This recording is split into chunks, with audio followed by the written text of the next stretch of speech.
coach in pastor. I'm sharing them with the ambassadors for Christ. Hallelujah.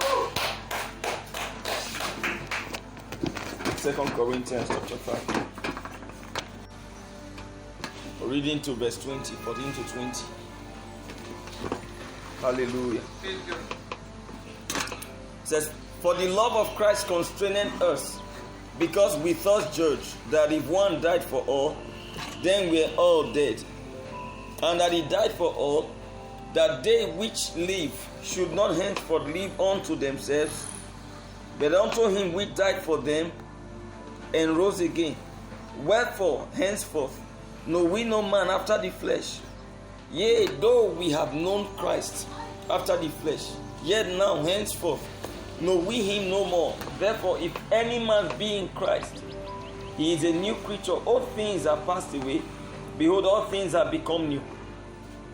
And all things are of God, who hath reconciled us to himself by Jesus Christ, and hath given to us the ministry of reconciliation. To wit, that God was in Christ, reconciling the world unto himself, not imputing their trespasses unto them, and hath committed unto us the word of reconciliation. Now then, we are ambassadors for Christ, as though God did beseech you by us. We pray you in Christ's stead, be ye reconciled to God. Hallelujah. Glory to God. Paul the Apostle introduces us to a definition of us, God's children, the new creation. He tells us about our history from the death of Christ, the death on the cross, to our present time, and tells us that on the basis of what we have received in Christ, the ministry of reconciliation we have received in Christ, a ministry that we came to fulfill from another country in another country. Hallelujah. On that basis, that we are not in our mother country, the country of our birth called Zion, that we're in another country where we reside, fulfilling this assignment that has been given to us by our country, our sovereign, our government. We are therefore ambassadors of Christ. He said, now therefore are we ambassadors of Christ. Hallelujah. Who is an ambassador? An ambassador is a diplomat representing a sovereign, representing a country in another country where he is a resident representative. So it means that an ambassador resides in a foreign country that he doesn't represent. He resides in a foreign country where he is represented and where he is representing his country. So it means that we are not Nigerians. Glory to God. Wow. So what happens when they call us Nigerians? They are just defining the country of our residence. Remember that citizenship is controlled by different factors. One is naturalization, one is birth. Hallelujah. One thing that controls citizenship is having stayed in a place over time, you become a citizen of that place. Hallelujah. We are not from here. This was the reason why one day when Jesus was talking to some people, some folks, he said, I came from above. And people were just not comfortable with that statement. How can you say you came from above? That's one reason why some of the people in his local village, in Jesus' village, felt he was being arrogant and was being over becoming, hallelujah, of himself, as though he's not in their class. They were all one. They were once all area boys. Hallelujah. So one day he came there to preach, and he was carrying the demeanor of class, of royalty. And so they were offended. They didn't just like the fact that he wasn't mingling with them in that localness and locality. They would have loved him to come and be shaking hands with them and just hugging them around. He wasn't doing that. So he came to that place as a man of God. A man of God means someone representing God. Hallelujah. And so they didn't like it. Then they started revealing his background. They said, is this not Jesus? You know that is this not Bros J? Hallelujah. Are these not his sisters? Are these not his brothers with us? And the Bible rounded off. It said, and they were offended at him. Hallelujah. So Jesus knew who he was. Hallelujah. Say in the name of Jesus. In the name of Jesus. I too, I know who I am. I too, I know who I am am. a diplomat. I am a diplomat. Hallelujah. Praise God. That's who we are. Listen, Jesus Christ that we represent is not some nuisance and some write-up in society.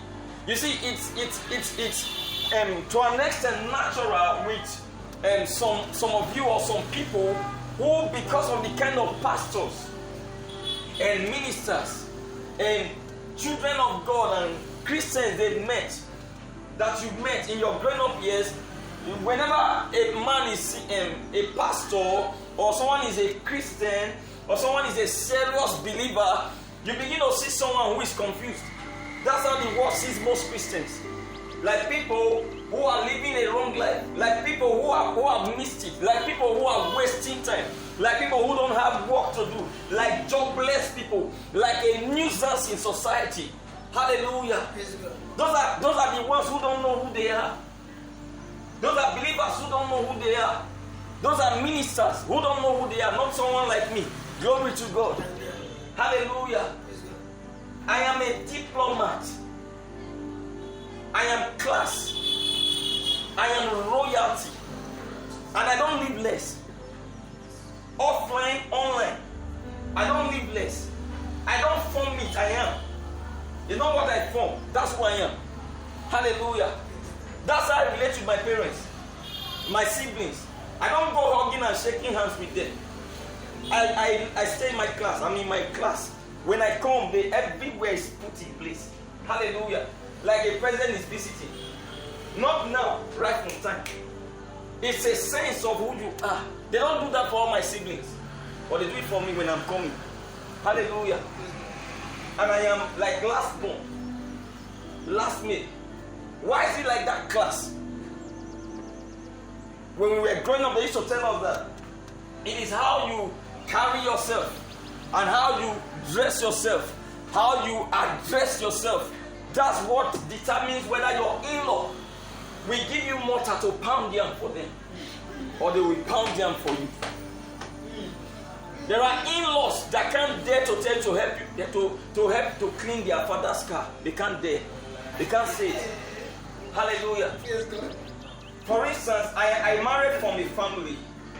The family I married from, it is normal and natural for that's mommy's family, for the men married into their family to come and be helping with house chores and all of that. They have never told me to do one. Not once. Hallelujah. Not once. I've never visited and they told me to go and help them to do it. Glory to God. Hallelujah. Do you understand what it means to be royalty? That's who we are. I'm giving you a broad picture of who you are. Some of you are living too less of your life. You're living too ordinary. You have become cheap. You become cheap. Everybody writes on you, stamps on you, checks on you, talks to you anyhow. Who did this to you? Did you not read what God said? God said, touch not my anointed. Hallelujah. That's what God said. God already scared them for us. Before we even came to them, God already made them afraid for us. He scared them. When God said, touch not my anointed, they were scared. Then they came close to you and saw that you don't look like what God was talking about. Then they touched you. Hallelujah. Are you still here? Yes. So Paul says, on the basis of our assignment in Christ. What assignment? The assignment of liaising people into the Lord. The assignment of like, have you seen a client liaison officer? Someone that is employed by a company to convince customers to buy. Hallelujah. That's who we are. The difference is that we do it for the Lord. That's who we are. We convince them to buy God. We convince them to do God. We convince them to like Jesus. That's what we do. That's our assignment, nothing else. So soul winning is the ability, the divine ability to convince another man to love Jesus. That's soul winning. Is this too simple? The definition, you're surprised. Soul winning is the divine ability to convince a man to love Jesus or to love Jesus more than he does. That's soul winning. Hallelujah. That's what we do. That's what we are paid for. And God pays us heavily for it. For that job, God pays us heavily for it. Heavily for it. I will show you scriptures. Heavily. We are heavily paid for it. We are heavily protected for it. We are heavily immune for it. Abalabaya. Glory to God. He said, now therefore, on the basis of the assignment, of the ministry, of the word given us, he said we are ambassadors for Christ. Glory to God. Hallelujah. An ambassador has two sides to his person. The first side is his responsibility. Two sides to the person of an ambassador. Side one, his responsibility. Side two, his privileges. Hallelujah. So which country are we from? We are from Zion. Which country are we? Some of us are in Nigeria. Some of us are in Dubai. Some of us are in South Africa. Some of us are in North America. And so on and so forth. Glory to God. But we are ambassadors for Christ. So whether you are an ambassador in Germany, you won't be more paid because of where you are an ambassador. You'll be more paid because of doing your job well. Hallelujah. So that's the reason why some Christians in Nigeria are far bigger by every standard and far more honorable than some Christians that are in America, including ministers of God. In fact, for the record, ministers in Nigeria are bigger, far bigger than most ministers overseas. Glory to God. They are not in the same class. Why? Because of how we do our assignment, we handle it well. We handle it well. You see, God's representatives in Africa, they carry God on their head. They carry God on their head like the way Messi was sang. She said, "You carry my matter for your head. We carry matter for our head." Hallelujah. That's what we do. And so, because of that, God settles us heavily. The way doesn't settle them in America. Settles us heavily, and yet we're in Nigeria. Very, very big. So they matter how do we do our ministry, they should come and learn. They should come and learn how we do it. They should come and see what we do to the devil here. They should come and see what we do to familiar spirits in Africa. They should come and see what we do to idols in Africa. They should come and see what we do to demons in Africa. We practically bomb them. Hallelujah. Demons in Africa are highly uncomfortable with our presence. Demons overseas are highly comfortable. That's why Europe is as corrupt as it is. Hallelujah. Don't you see, they tried bringing homosexuality to Nigeria and legalizing it. They brought it through the Anglican Church, the Church of England, to the Anglican Church in Nigeria. The Anglican Church in Nigeria rejected it. They forced it and they cut off. They said, we'd rather become our own independent church. Africans cannot be homosexuals. Even though you legalize it, we can't legalize it here. That's how tough we take our Christianity in Africa. We are very extreme with it. Hallelujah. Overseas, it is normal to marry, for a woman to marry a woman. You can't do that marriage in Nigeria. Even the judge to wed you will tell you that he doesn't do that in his court. Hallelujah. In his registry, that no, you can't do this. That you should go on for another place to do it. Glory to God. Are you seeing here? Yes, sir. We are ambassadors for Christ. Now look at it. I said there are two sides of the person of an ambassador. The first side is what? His responsibilities. The second side is what? His privileges. Glory to God. And so in the scripture we read, we take off from there with the responsibilities. And Paul the Apostle tells us that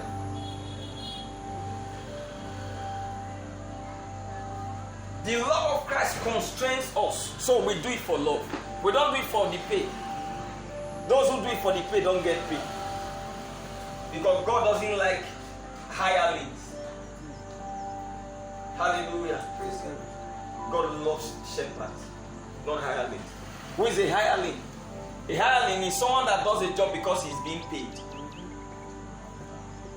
If you ever see anybody who is really struggling in life, a Christian, struggling in ministry, a minister, it's because he is doing the job for pay.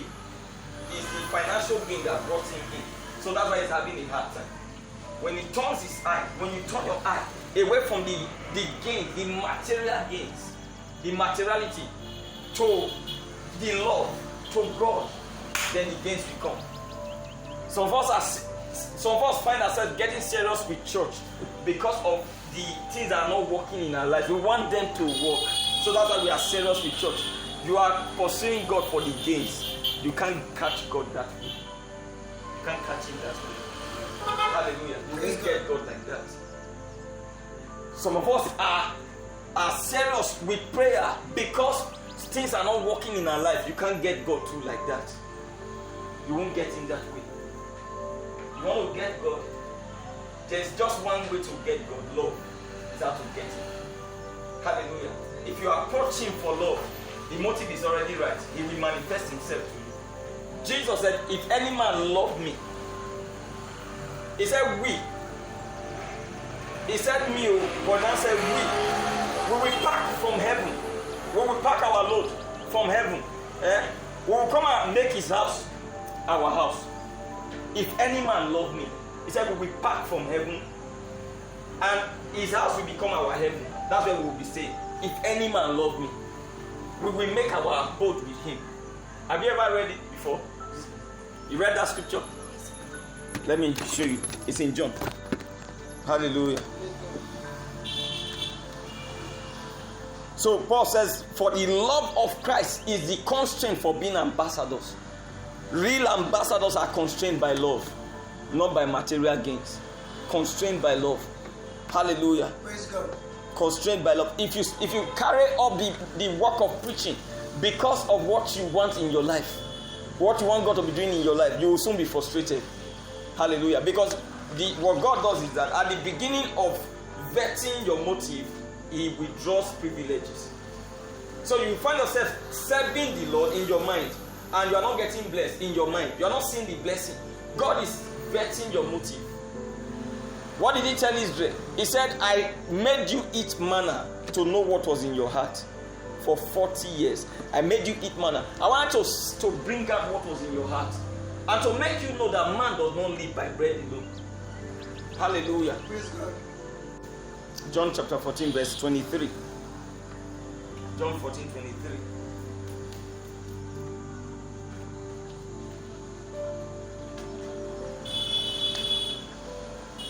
There were no cars in Christ. No cars, no houses, no lands, no that bogus life. Will you serve God?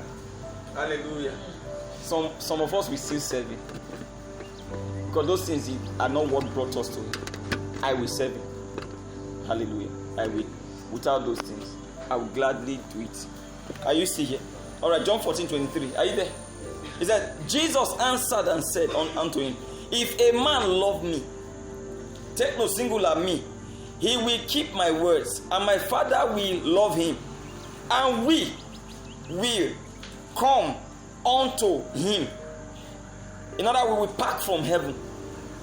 We will pack our bags and things from heaven. What will happen? And make what? Our abode with him. We will start staying in his house. But it's only Jesus he loved. Jesus said, if you love me, if any man love me, me, my Father, Holy Ghost, we will pack from heaven. We will not stay in heaven again. We will stay in his house. Hallelujah. Wow. You know God can stay in your house and you'll be looking for house rent. Glory to God. Is someone catching something? Yes. You know God can stay in your house and you'll be looking for what to eat in the morning, in the afternoon, in the evening. God can stay in your house and your life will be looking frustrated. You know it's not possible. God can stay in your house and you'll be looking for how to be able to pray successfully in the morning. It's not possible. That struggle to pray is a signal of the absence of His presence. You don't know. That when you want to pray and you zap off. You want to pray, you zap off. 2 minutes, you zap off. You are just always struggling with prayer. It's the signal of the absence of His presence. You know how to bring that presence, how to attract that presence. He's in you, but the manifest one, that's the issue. And the one that we use to enjoy your prayers and your fellowship and everything is the manifest presence of God. The one that looks like God is sitting by you and is with you in the same prayer. You know how to attract that presence of God. We attract Him through love. You just saw it. If any man love me, we come. If any man love me, we come unto him. Love is an invitation of divinity to humanity. If any man love me, we come. Come to do what? Not come to visit. We will come to stay with Him. Glory to God. And so, Paul says it is love that constrains us to be ambassadors. That's not all. Paul said now, he said God was in Christ Jesus, reconciling the world to Himself and not imputing their trespasses, their sins unto them. And after Jesus left the world, He said He gave us, God gave us through Christ the ministry of reconciliation. That's not all. He gave us the message of reconciliation, because it's the word of reconciliation. Hallelujah. He said now we are ambassadors. You know that we are fully ready, equipped with everything we need. We have an assignment.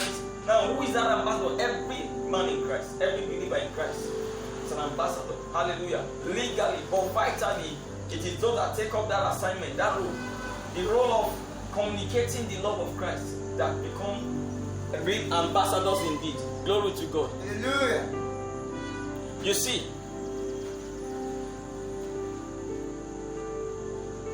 when it comes to manifesting or demonstrating our love for Christ, it is shown in our love for His person, our love for His word. Hallelujah. Our love for His word. You see, if you love someone, I tell you, you will like to be in the person's presence. You will like the person's presence. You will like what the person, and you know, when you are in someone's presence that you love, there must be a conversation. You enjoy the conversation of who you love. That's how some of us love the Word of God. Loving the Word of God is because we love God. It's proof that we love God indeed. The man you love, you will love His Word. So if you hate studying your Bible, you don't love God. Hallelujah. If you hate hearing from the Lord, you don't love God. If you hate listening to His messages, you don't love God. Hallelujah. If you hasten out of His presence in prayer, you don't love Him. If you love Him, you will wait for Him to speak. How can you be with someone you love who never speaks to you, has never spoken to you? Hallelujah. The love is questionable. You should take it and advance it beyond that. Hallelujah. So we have that assignment. Who is our assignment for? You see, there are people in the earth, two kinds of people in the earth, or better put, three kinds of people in the earth. Hallelujah. Three kinds of people in the earth. The first kind of people are spiritual men. Spiritual men. These are God's children who know who they are. They know what they represent. They know why they represent Him. They know what they are in the earth for. They are called spiritual men. The word men represents women too. The second kinds of people in the earth are carnal men. These are Christians, believers, who don't know who they are. Hallelujah. They don't know why they're in the earth. They live like unbelievers. Their pursuits can be in alignment with the pursuits of unbelievers. Hallelujah. These are people who confuse what the true definition of success is. They confuse it. Hallelujah. They confuse it. When you read the book of Joshua chapter 1 verse 8, it talks about good success. Good success. You know that the success that is that is success with God. The carnal believer confuses these things. They don't live fulfilling their purpose. They live for themselves. These are the ones that Paul was addressing in 2 Corinthians when he said, the Lord Christ considered that those who live should no longer live unto themselves. They live for themselves. They came from another country, sent by God to this country to come and represent Him in this country, and they are representing themselves. Hallelujah. Yet they want to keep enjoying the privileges of the country and of the sovereign that sent them. They are living for themselves and they want to retain the privileges. That's criminal. That's a crime.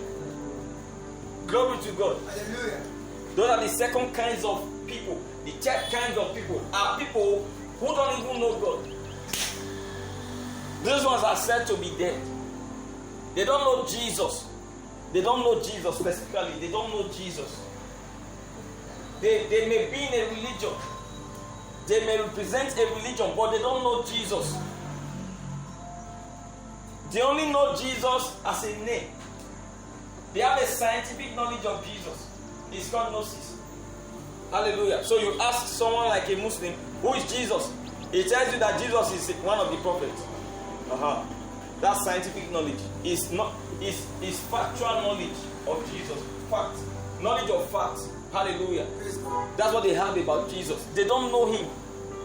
They don't have a revelation of who He is.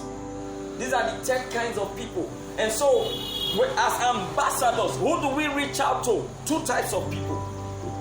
Hallelujah. 2 types.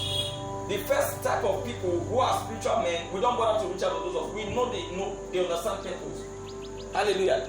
We know they understand purpose. So we celebrate them when we meet them. So it means that when I meet a fellow preacher who is preaching well and preaching right, I don't bother. I know he knows what he's doing. But if I meet an Apollos, I have to still preach to him. Hallelujah. We talked about that on Sunday. And then, if I meet a believer who goes to church, she has her church, he has his church, but there is something wrong with her church. What's wrong with it? She's in the choir in her church, but she doesn't preach the gospel. Something is wrong with her church. Okay? He's an usher in his church. He doesn't preach. Something is wrong with his church. She's a deaconess. She's my mother. She's a deaconess in her church, but she doesn't know anything about preaching the gospel. She doesn't preach. It's nothing to her. That doesn't strike anything in her. Something is wrong with her Christianity. So I need to preach to her. I need to preach Christ to her again. These are the people we're talking about. The second kind. Then the third kind of people. Those who don't have a revelation knowledge of Jesus. They may know Jesus as a person, as a prophet, as a Bible story, as a Bible figure, as a personality in history, an African personality in history, an American personality in history, or a Jewish personality in history. But they don't know Him as the King. They don't know Him as the Son of God. Like the Pharisees knew Jesus. They knew Jesus historically. And so when Jesus came, He came to introduce Himself to them. They rejected Him and killed Him. Then after He died, He sent Peter to them. So Peter came to reveal Jesus to them. So when you read the words of Peter in Acts chapter 2, Peter said, that same Jesus whom you crucified, God has made Him both Lord and Christ. Hallelujah. Lord and Christ. And He's the one we are preaching. He is the resurrection. And so they said, don't talk about that name again. Who are those warning them to stop talking about the name Jesus? The Jews. The Jesus they read in their Bible was a scientific Jesus, factual Jesus, historical Jesus. They didn't see Him in the light of what Peter was preaching. Peter wasn't just talking about Jesus, he was manifesting Jesus. He was telling them that Jesus is alive. They said no, He has not even come. Peter said He has come and gone. He's the one you could kill. They said never. that the one we killed doesn't look like the one we read about. That was the issue. Then Jesus said, okay, some of them are not still convinced. One day Jesus sent Paul to them. Sent Paul to them. Anointed Paul, sent Paul to them. So Paul came, preaching the same Jesus in another fashion. Today, God doesn't send just Peter and Paul. He sends several. So he gave some apostles, some prophets, some evangelists, some pastors and teachers for the perfecting of the saints. So if you don't like Pastor Kenneth Moses, you will like Apostle Joshua Selman. If you don't like Apostle Joshua Selman, you like Pastor Ike Adeboye. You don't like Pastor Ike Adeboye, you like Pastor Chris Oyakilome. God has designed a minister for every kind of person in the earth. So that if you look around the earth, you find someone you like. Hallelujah.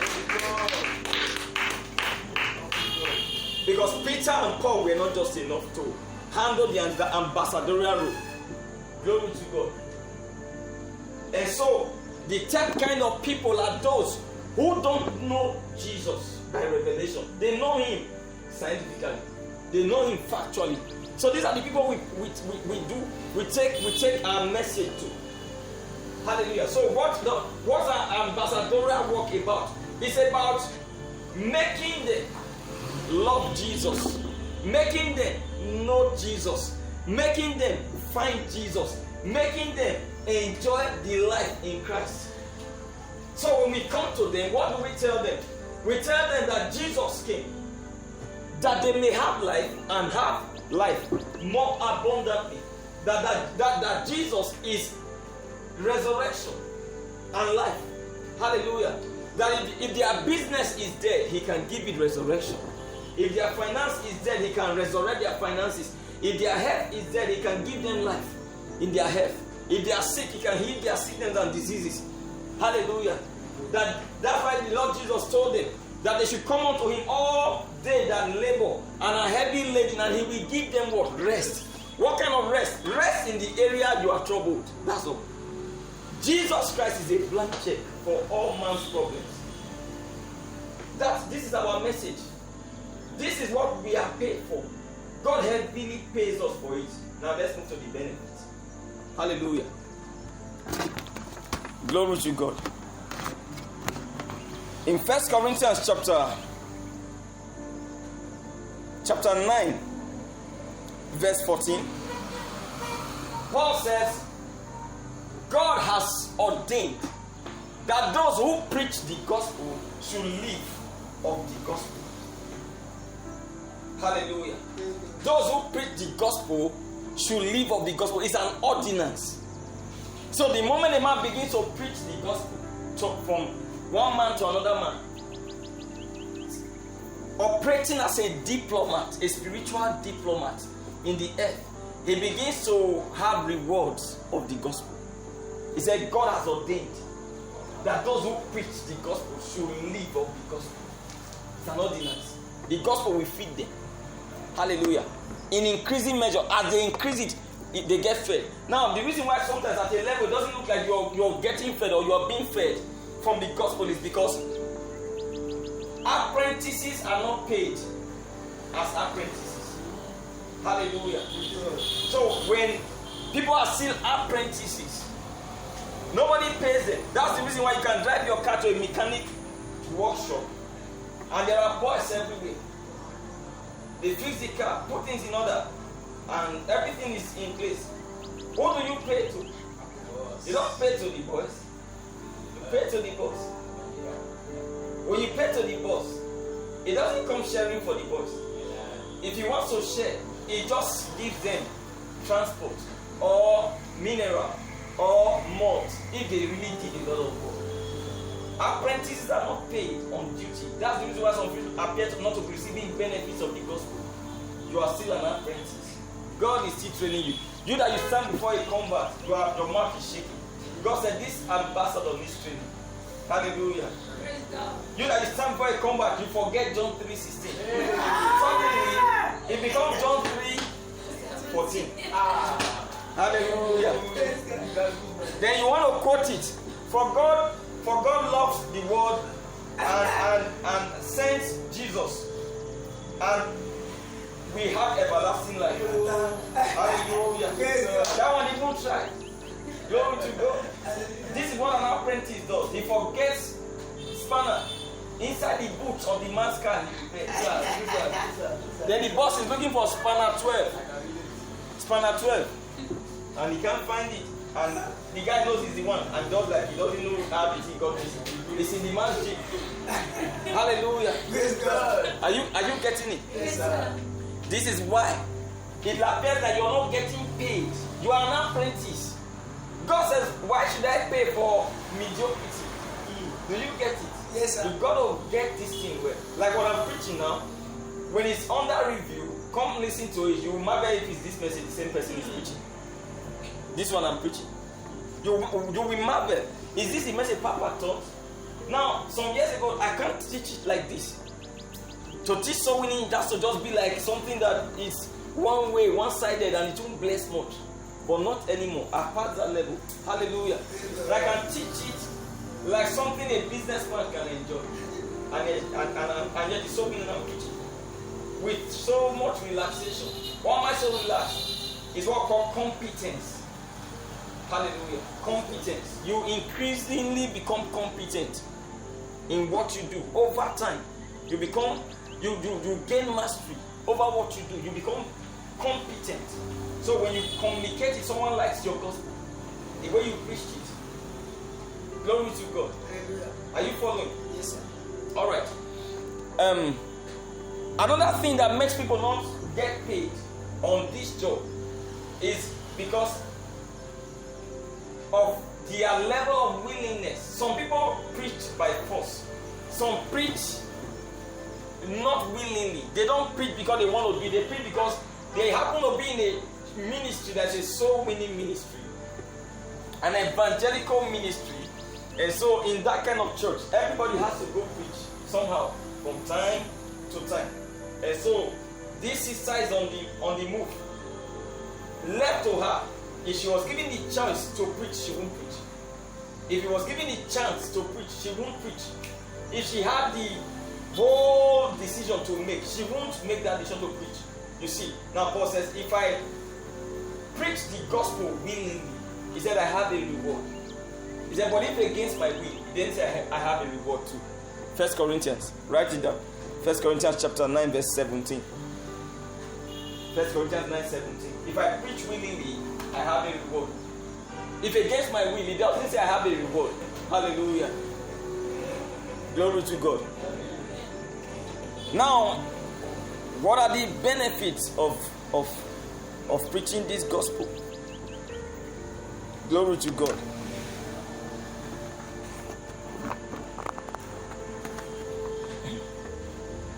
Psalm 68 verse 19. Psalm 68 verse 19. It says, blessed be God,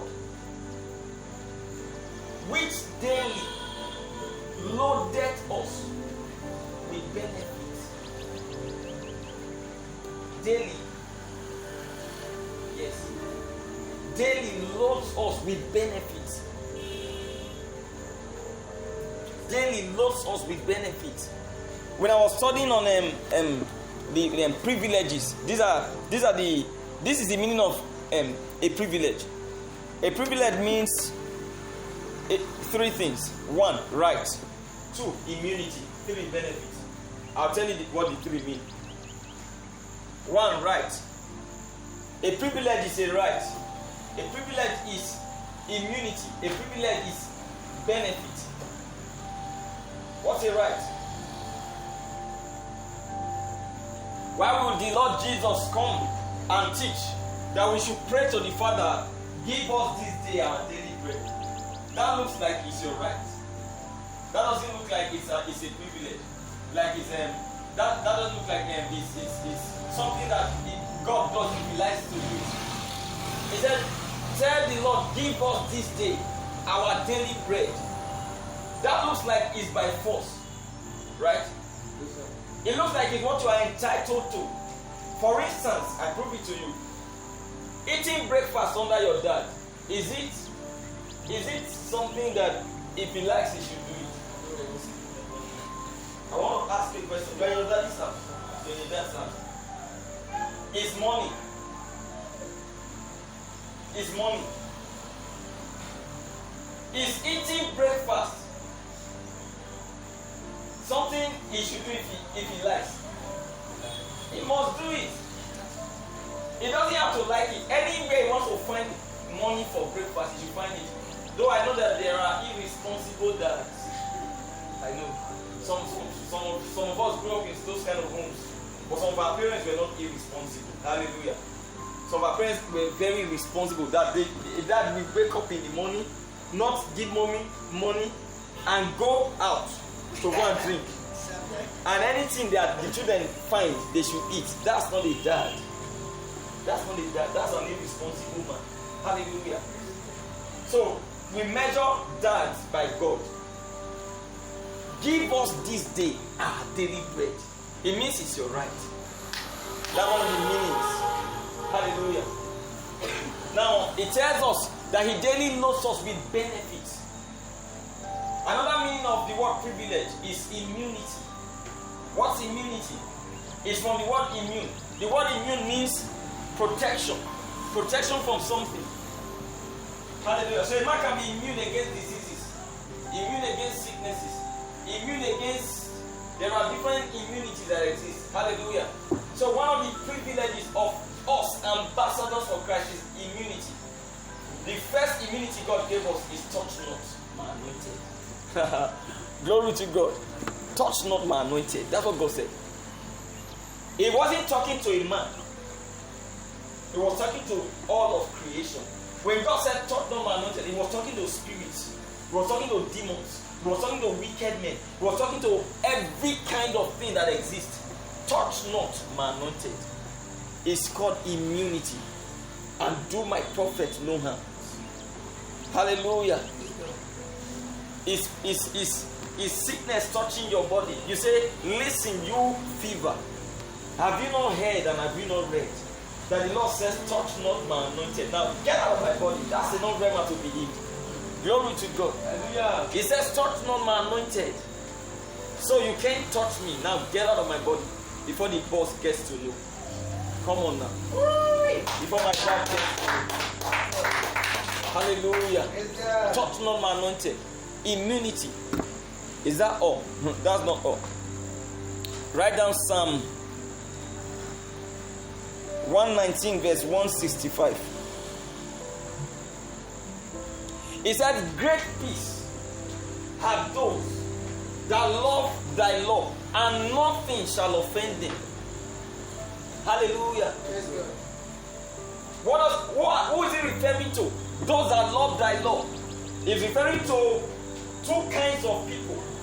One, believers that love studying their Bible, that love hearing the word of God. That's one. Two, believers that preach that word. And it's actually majorly talking to those that preach the word. The greatest demonstration of the love for the word of God is in preaching, not in hearing. Hallelujah. Because the Bible already tells us, be not hearers of the word only, deceiving your own selves. He said, if any man be a hearer and not a doer. So the greatest demonstration of love for the word of God is in preaching. He said, great peace have those that love thy word, and nothing shall offend them. That's immunity. Nothing shall offend them. Poverty won't offend them. Sickness won't offend them. Disease won't offend them. Confusion will not offend them. Nothing shall offend them, God says. Immunity. Say, in the name of Jesus, I am heavily protected. This is the reason why he gave you angels. Why did he give you angels? Because you're an ambassador. What are angels? Angels are bodyguards. Spirit bodyguards. Bodyguards that you can't see with optical eyes. Hallelujah. Angels are bodyguards. So why is it like some people don't have angels with them? Because they are using the resources of the sending country for their private gain without benefiting the sending country. That's why the angels eventually begin to disobey them. So the angels follow them everywhere like zombies and watch them beating on their bed. without doing anything. Why? Because as a soul winner, you will increasingly understand the workings of the kingdom, the workings of the servants of the kingdom, how they operate. As a soul winner, your revelation knowledge begins to increase. So it means that you will not only just be knowing God, you'll be knowing the angels of God, how they operate, how they carry their assignment. If you are not a servant of God, you're not serving the Lord, you will not even be conscious of the spirit realm. So it means that you can be in a situation and be a victim, not even knowing your angels were there to help you. Hallelujah. You will not be conscious of the spiritual. You will not be conscious of the spirit realm. Serving the Lord helps you to be conscious of the realm of the spirit. Hallelujah. You are always conscious. As I'm here now, I am aware that my angels are here. Apart from my own angels, the angel of my calling is here. Excelling Glory angel is here. I'm aware. How do I know? I know because I am conscious of the realm of the. That's because I'm serving. The day I stop serving, I'll begin to forget the realm I came from. One danger of not serving the Lord is it will make you forget your home. It will make you forget your home. What's your home? Your home is Zion. That's why those that came before us, they lived their lives in the earth like they are not from this place. They lived like they were sojourners in the earth. Sojourners means someone who is passing through. A man sang a song years ago, Jim Reeves. This world is not my home. I'm only passing through. And all of that. Hallelujah. These are men that live with where they came from, ingrained in their thoughts. Very mindful of it. Tell me how such a man you will touch him without experiencing a withered hand. Hallelujah. Tell me how you will touch such a man's finances without your hand withering. Why do men touch us and go scot-free? Because our immunity gains expression through our consciousness of where we came from and who we are. So who are you? Say, I am an ambassador. I am an ambassador for Christ. Who are you? Say, I am a diplomat. I am a diplomat. So how should you walk? How should you talk? How should you live? Don't live like someone that is frustrated. Imagine you frustrated among your fellow business people. You are just feeling. Look at your look in the morning in the office. You are just like this. Someone is asking you what is the problem. You are saying I'm just tired of you. Diplomat is just tired of. So if you are tired of, what about them that you were sent to? We are the hope of the people around us. Don't you know? If we lose hope, they lose hope. Hallelujah. In our light, they see light. In our darkness, everywhere is covered by darkness. Hallelujah. Have you not noticed when you are afraid? You that you are the most spiritual in your house. When you are afraid, how does your mommy feel? How does your dad feel? When you are afraid, they hold you. They become more frightened. Hallelujah. That's how it works. Have you not noticed also when they are saying that we don't know how we're going to celebrate this Christmas? Say, Mommy, no, there will be enough provision. Don't worry about that. God is settling us this Christmas. Your mom like, amen. No. You see, though she's saying it in careless abandon, she won't forget what you said. So she goes to her shop, her place of work every day, remembering that you spoke a word of prophecy to her, that God is going to be taking care of this Christmas. Nothing to worry about, and so she's cheerful. She's excited. She's delightful. Delighted. Glory to God. Hallelujah. Psalm 105 from verse 12 to 15. Write it down. Romans chapter 10 verse 15. It says, how beautiful are the feet of them that preach the gospel. Hallelujah. How beautiful are the feet of them that preach the gospel. Beauty is the reflection of glory. Beauty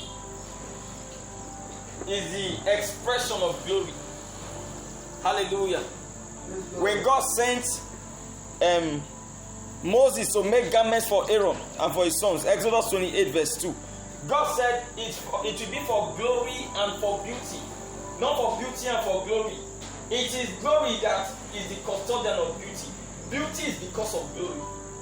That's the reason why when you see anybody who is a soul winner, a genuine soul winner, who is into Christ, who preaches the gospel, whether a man or a woman, the person will be handsome. The person will be pretty. The more, you know, this cannot be argued. Look for any girl who preaches that you know. You see beauty increasing upon her, increasing upon him. Hallelujah. Look for anybody, girl or boy, who used to preach and has stopped. You see beauty reducing. Hallelujah. It will be reducing. It will be reducing. That's how it is. Glory to God. This is not makeup. We are talking about glory. Glory is not makeup. Glory is not makeup. Hallelujah. He said, how beautiful. He didn't say beautiful at the feet of them that preach the gospel. He said, how beautiful. It's just like saying how God anointed Jesus Christ with the Holy Ghost. He's telling you a weight, a heavy weight of what he's talking about. So when he said in Acts chapter 10 verse 30, how God anointed Jesus Christ of Nazareth, he was telling us a heavy weight, a heavy dose of the anointing. When he says how beautiful are the feet of them, he's telling us the extent of beauty of soul winners. If you see my pictures years ago, and if you see me now, of course you know you are seeing me from. Hallelujah. Glory to God. Hallelujah. How beautiful is in increasing measure. You want to be beautiful? Just begin to do your ambassadorial work. Every ambassador is cute. Hallelujah. Every ambassador is cute. Every ambassador is cute. Glory to God. Don't play with this assignment. It's your hope of glory. Don't take it lightly. It's your hope of glory. It's one of the things that makes God delightfully committed to you. Listen, you know, a parent that is not being helped, even when he's giving you food as breakfast, lunch, and dinner, he does it with pain. Your daddy, you don't help him, you don't help your mommy. They give you food, breakfast, lunch, and dinner. They do it with pain. But when you are helping them, they do it with joy. They see the food and they ask you, is it enough? Do you need more? Hallelujah. Why? Because you are useful to them. That's exactly how God is and how God feels. Glory to God. When you are useful to the Lord, God doesn't see like He's doing anything for you. He doesn't see like He has done anything for you. A man said, you have done so much for me. God says, you don't get it. I've not even started. I cannot tell it all. Hallelujah. What shall I render? Rise on your feet. To Jehovah, for He has done so very much for me. Hey, what shall I render to Jehovah? For He has done so very much for me.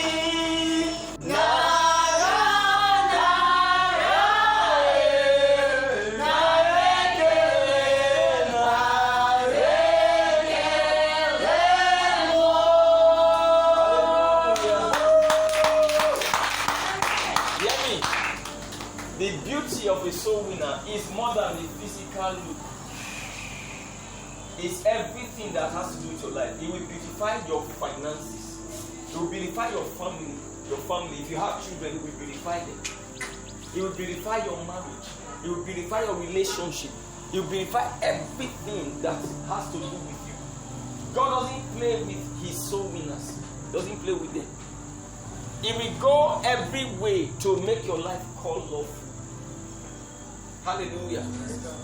Go and read about the description of the people that I'm talking about in the scriptures. He said he shall see his children's children, and his wife shall be this and that, describing the extent of God's commitment to all that they are committed to. Hallelujah. Look at Abraham's house. What was the mystery behind Abraham's success? Soul winning was the mystery. Hallelujah. He was so blessed. So blessed. So blessed. Every area of his life was taught until the Bible says, and he was blessed in all things. He said, God has blessed Abraham in all things. In all things. That's what God does. He will beautify every area of your life. Is it hard to preach? No. What do you need to preach? First of all, just know who you are. Know what you're here for. Then be bold about it. Don't be shy. Don't be shy. It's an honor to preach. It's not a shame. It's not a shame. Invite someone to church. Start by inviting somebody. You don't know how to pitch, invite someone.